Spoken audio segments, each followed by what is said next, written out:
भोला किसान के पास एक तुलसी नाम की गाय थी।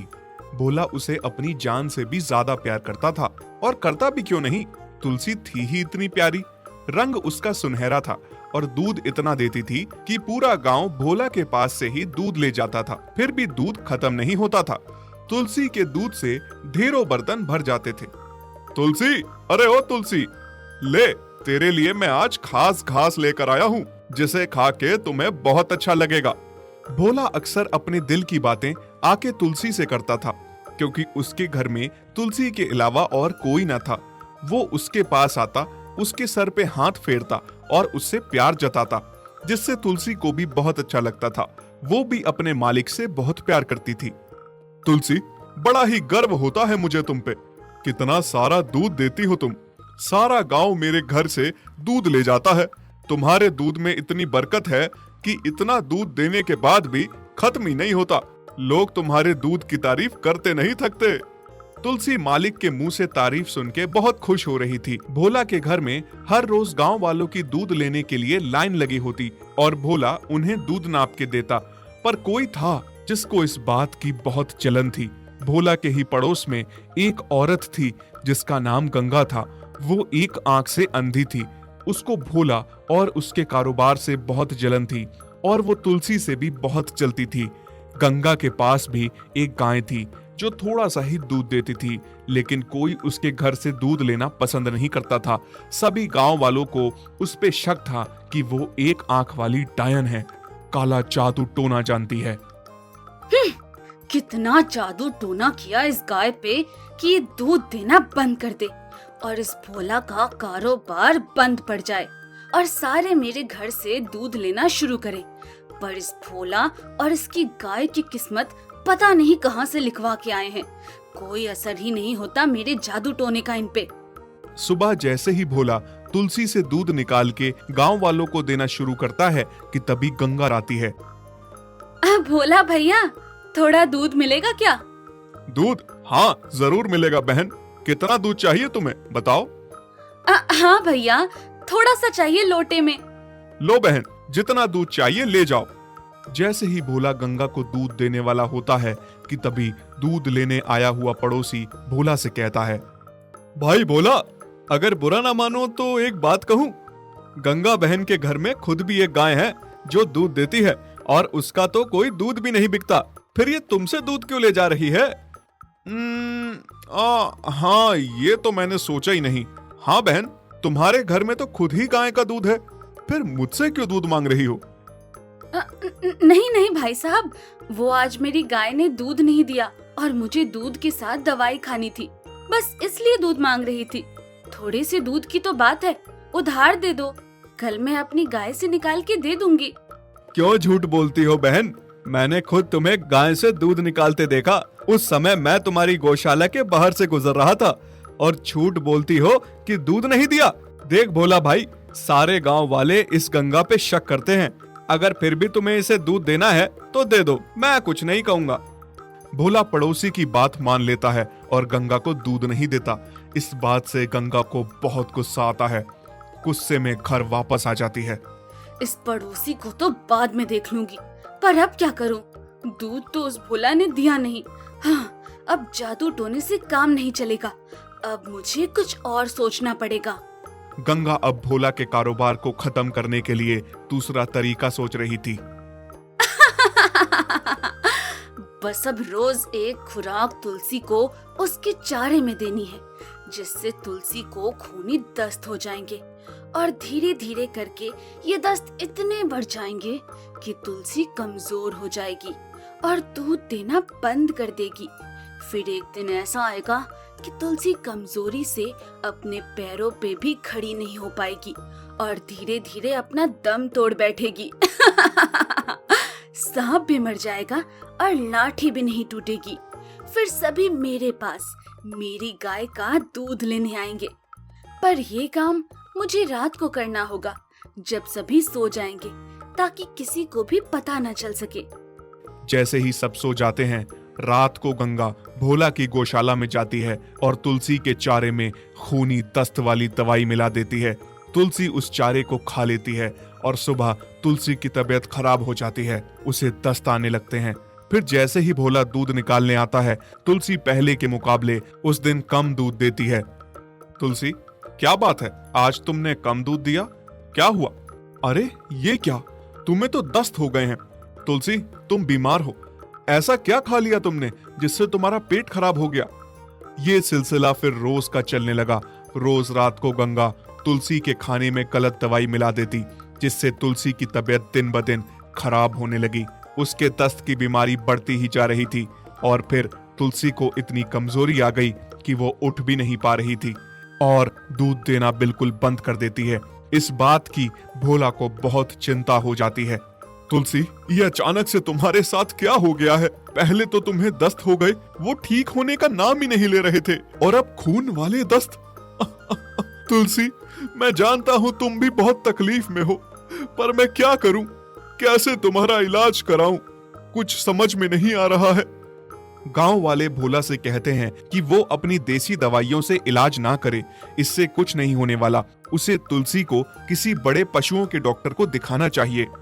हाँ, तुम लोग सही कह रहे हो, मैं पहले ही बहुत देर कर चुका हूँ। पहले ही किसी अच्छे पशु के डॉक्टर से तुलसी को दिखा चुका होता तो आज मेरी तुलसी इतनी तकलीफ में ना होती। मरने की कगार पे आ पहुंची है वो। भोला अभी गांव वालों से बात कर ही रहा था कि तभी गंगा वहां आ पहुंचती है और कहती है, सुनिए, मेरे घर में बहुत सारा दूध है, जिसको मेरे घर से दूध लगवाना है तो लगवा लो।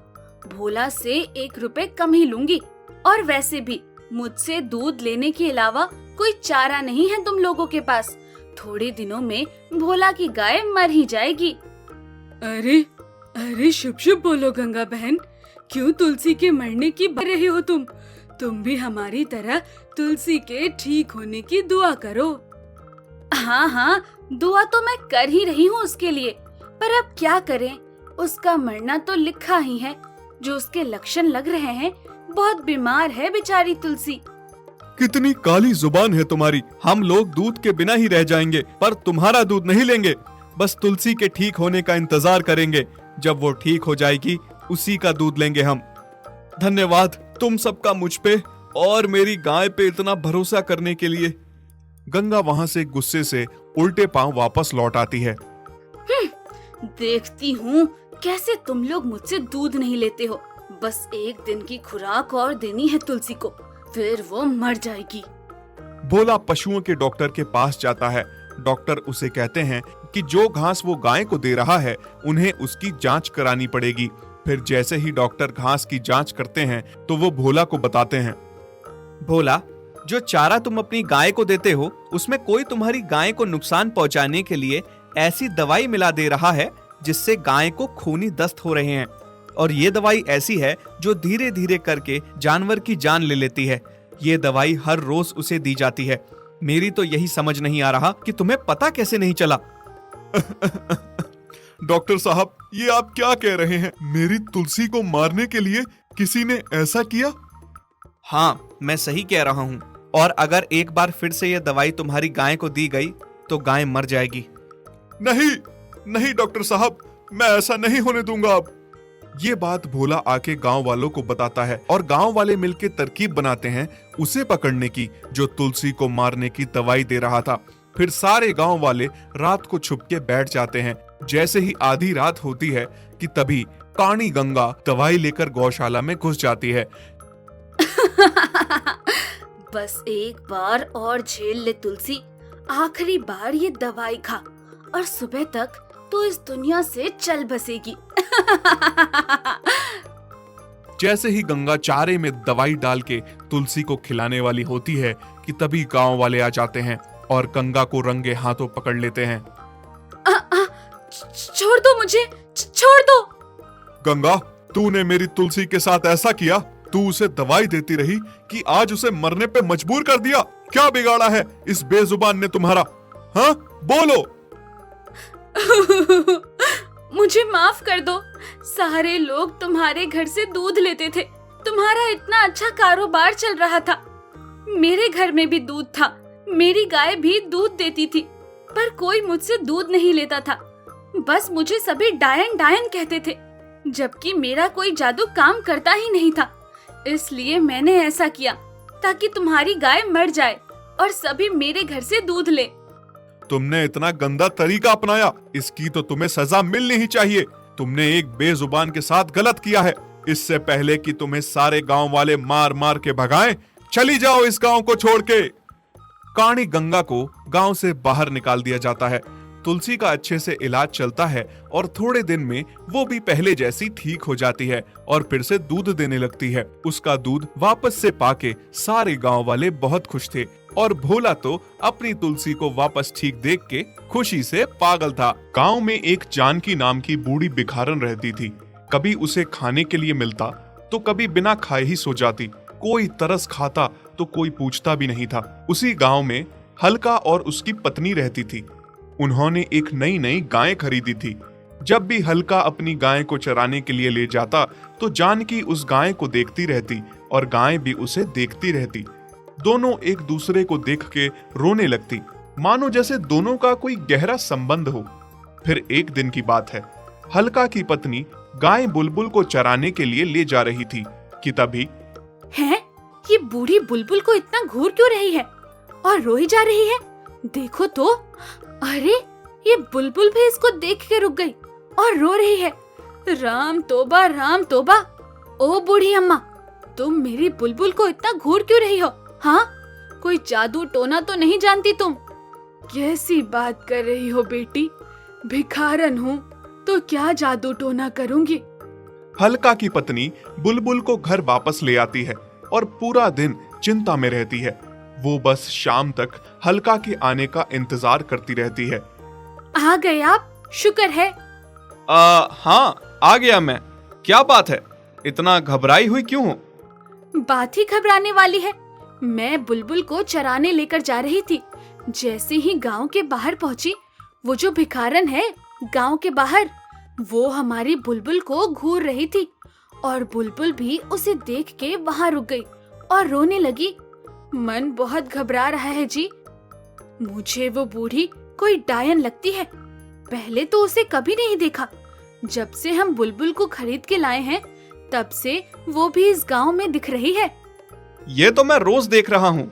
तुम आज बुलबुल को लेकर गई तो ये सब देखकर तुम घबरा गई हो। हो सकता है ये सब तुम्हारा वहम हो। इस बारे में इतना मत सोचो। लेकिन हल्का की पत्नी वहम में आके बुलबुल को चराने लेकर नहीं जाने लगी। उसे घर पे ही चारा देने लगी और इस बात से बुलबुल भी बहुत परेशान थी, क्योंकि अब उसे घर पे ही चारा दे रहे थे, जिस वजह से उसे बूढ़ी अम्मा नहीं दिख रही थी और दूसरी तरफ जानकी भी बहुत दुखी थी। कितने दिन हो गए मुझे बुलबुल नहीं दिखी है। बहुत मन तरस रहा है मेरा उसे देखने के लिए, पर क्या करूं? हाँ, एक काम करती हूँ। जिस घर में मेरी बुलबुल है, उसी घर के सामने जाके रहती हूँ। रात के अंधेरे में जानकी बुलबुल से मिलने के लिए उसकी गौशाला में जाती है। उसे खूब प्यार करती है, गले से लगाती है। बुलबुल भी जानकी को देखकर खुश हो जाती है। मेरी बच्ची, तू घबरा मत। मैं तुझे छोड़ के कहीं नहीं जाऊंगी। अब से मैं यहीं तुम्हारी गौशाला के बाहर ही रहूंगी, तुम्हारे सामने। हाँ माँ, मुझे बहुत अजीब लगता है। जब तक आप मुझे नहीं दिखती, तब तक मुझे चैन नहीं मिलता। माँ, अब मुझसे कभी दूर मत जाना। नहीं मेरी बच्ची, अब मैं कहीं नहीं जाऊंगी। जानकी ठीक बुलबुल की गौशाला के बाहर उसके सामने बिस्तर लगा के सो जाती है। दूसरी तरफ उसी रात को हल्का का पड़ोसी चुपके से आके बुलबुल का दूध चोरी कर लेता है। अरे, ये कौन आधी रात को मेरा दूध चोरी कर रहा है? सुबह अगर मालिक को दूध नहीं मिला तो वो क्या कहेंगे? बस इस दूध से मेरा अच्छा खासा गुजारा हो जाएगा। अब बस रोज इसी तरह रात को अंधेरे में दूध चोरी करके ले जाऊंगा और किसी को पता भी नहीं चलेगा। अगले दिन सुबह जब हल्का की पत्नी बुलबुल से दूध लेने जाती है तो बुलबुल को दूध नहीं आता। हल्का की पत्नी बहुत परेशान हो जाती है कि बुलबुल ने दूध नहीं दिया। दूसरी तरफ वो देखती है जानकी भी बुलबुल की गौशाला के बाहर सो रही है। सुनिए जी, आज हमारी बुलबुल ने दूध नहीं दिया और आज ही उस बुढ़िया को भी मैंने अपने घर के सामने देखा। उसकी नजर है हमारी बुलबुल पे। आप मेरी बात नहीं मान रहे हैं। वो जरूर कोई डायन है, काला जादू टोना जानती है। अच्छा, ठीक है, एक दिन देख लो। क्या पता बुलबुल की तबीयत ठीक नहीं हो, इसलिए उसने आज दूध नहीं दिया। अगर कल भी ऐसा ही हुआ तो फिर करते हैं उस बूढ़ी अम्मा का कुछ। अगले दिन फिर से हल्का का पड़ोसी दूध चोरी करके ले जाता है। जब सुबह दूध निकालने आते हैं तो बुलबुल फिर से दूध नहीं देती। देखा जी, मैंने आपसे कितनी बार कहा, वो बुढ़िया डायन है। पहले भी हमारी बुलबुल को घूर घूर के देखती थी। उसके बाद उससे बर्दाश्त न हुआ तो घर के सामने आके बैठ गई। उसने हमारी बुलबुल पे जाने क्या जादू किया है। आज भी उसने दूध नहीं दिया। अब किस चीज का इंतजार कर रहे हैं आप? अब भी कुछ नहीं करेंगे आप? हाँ, तुम घबराओ मत, मैं कुछ करता हूँ। हल्का और उसकी पत्नी इस बारे में गांव वालों से बात करते हैं। गांव वाले उनको समझाते हैं कि ऐसे ही किसी पे इल्जाम नहीं लगा सकते, बुढ़िया को रंगे हाथों पकड़ना होगा। वहीं हल्का का दूध चोर पड़ोसी खुश हो जाता है और मन ही मन सोचता है, मेरे तो भाग ही खुल गए। चोरी मैं करता हूँ और इल्जाम किसी और पे लग रहा है। चलो, इसी बहाने मैं रोज दूध चोरी कर सकता हूँ और नाम बुढ़िया का लगेगा। रात को सारे चुपके से बैठते हैं। जैसे ही जानकी बुलबुल से मिलने जाती है और उसे गले से लगाती है कि तभी हल्का और उसकी पत्नी और सारे गांव वाले वहां जानकी को पकड़ लेते हैं। डायन बुढ़िया, मुझे तो पहले ही शक था, अभी रंगे हाथों भी पकड़ लिया। ये क्या अम्मा, मैंने तो आपको भली समझा था। सभी ने आपको अपने गांव में शरण दी है, लेकिन आप एक डायन हैं और आपको मेरी ही बुलबुल मिली थी जिस पे आपने अपना काला जादू किया। आप लोग मुझे गलत समझ रहे हैं। मैं कोई डायन नहीं हूँ, बल्कि बुलबुल मेरी बेटी है। मैं उसके लिए यहाँ आई हूँ, उससे मिलने। झूठी बुढ़िया, मारो इसे और इस गांव से बाहर निकालो मार मार के। हाँ, मारो इस डायन को। मारो मारो इसे। जानकी को मारता देख बुलबुल से बर्दाश्त नहीं होता और वो बोल उठती है, नहीं, मेरी माँ को मत मारो। ये देख के सारे हैरान हो जाते हैं कि बुलबुल बोल रही है। ये क्या बुलबुल, तुम बोल सकती हो? बुलबुल, तुम बात कर सकती हो? आज तक हमें पता क्यों नहीं चला कि तुम एक बोलने वाली गाय हो? हाँ, मैं बोलने वाली गाय हूँ। मैं सिर्फ अपनी जानकी माँ से बात करती हूँ, पर आज अपनी माँ को मार खाता देख नहीं पाई, इसलिए मुझे बोलना पड़ा। ये कोई डायन नहीं है, ये मेरी जानकी माँ है। ये सुन के सभी हैरान थे कि जानकी बुलबुल को अपनी बेटी बता रही है और बुलबुल उसे अपनी माँ। हाँ, बुलबुल मेरी बेटी नहीं, बल्कि बेटी से बढ़ के है। मैंने उसे छोटा सा लाया था, उसे पाल पोस के बड़ा किया। बुलबुल को बोलने का वरदान था, वो मेरे साथ बोल सकती थी। वो भी मुझे माँ समझ के प्यार करती थी। हम दोनों एक दूसरे के बिना नहीं रह सकते थे। मैंने बुलबुल से वादा किया था, उसे कभी खुद से दूर नहीं होने दूंगी, हमेशा उसके साथ रहूंगी। पर मेरे सौतेले बेटे और बहू ने मुझे अपने ही घर से निकाल दिया और पैसों के लालच में बुलबुल को आप लोगों को बेच दिया। इसलिए मैं यहाँ बुलबुल के पीछे पीछे आ गई। आप लोग मुझे भले लगे कि आप बुलबुल का ख्याल अच्छे से रखोगे, और मैं तो खुद बिना घर के ही सड़कों पे भटकती रही हूँ, लोगों से मांग मांग के खा रही हूँ। बुलबुल को कहाँ रखूंगी? जानकी माँ सच कह रही है। मैंने सोचा बुलबुल आपके घर में रहेगी और मैं बुलबुल के सामने रह के उसे देख सकूंगी और बुलबुल को माँ का प्यार दे पाऊंगी। कितना गलत सोच रहे थे हम आपके बारे में। हाँ माँ जी, मुझे माफ कर दीजिए। मैंने आपको कितना गलत समझा। एक माँ बेटी का प्यार ना समझ पाई मैं। और जो रात को दूध की चोरी करता है वो जानकी माँ नहीं, बल्कि ये हरिया है, जो रोज रात को मेरी दूध की चोरी करता है।